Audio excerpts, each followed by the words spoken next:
Hello friends, હું ભૂમિ Mehta GST મિત્રમાં આપ સૌનું સ્વાગત કરું છું.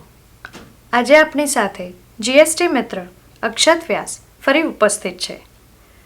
અક્ષત વ્યાસ કે જે ભારતના પ્રખ્યાત એડવોકેટ છે, the commercial tax practitioner association જામનગરના પ્રમુખ છે, the Gujarat sales tax bar association કે જે ગુજરાતના વકીલોની નામાંકિત સંસ્થા છે, એમના તે જીએસટી કમિટીના કન્વેનિયર છે.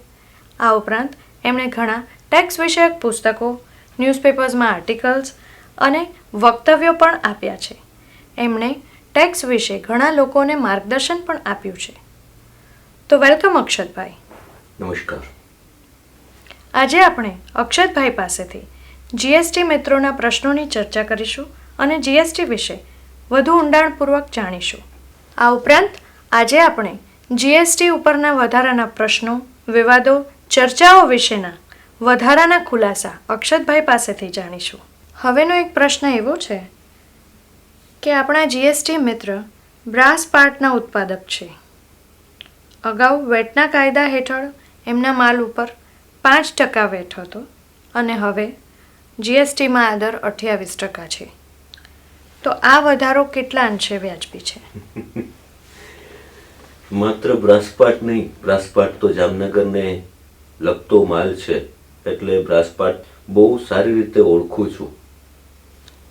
પણ એવા ઘણા બધા માલ છે કે જેમાં આ પ્રકારની માંગણીઓ થઈ રહી છે, આ પ્રકારનું રિઝનિંગ ગોતવામાં આવી રહ્યું છે. બ્રાસપાટ ઉપર અગાઉના કાયદામાં એટલે કે વેટના કાયદામાં 5% વેરો હતો, પરંતુ સેન્ટ્રલ એક્સાઇઝમાં 12.5% હતો. એ મુજબ બ્રાસપાટમાં તે સમયે પણ 17.5% જેટલો વેરો હતો.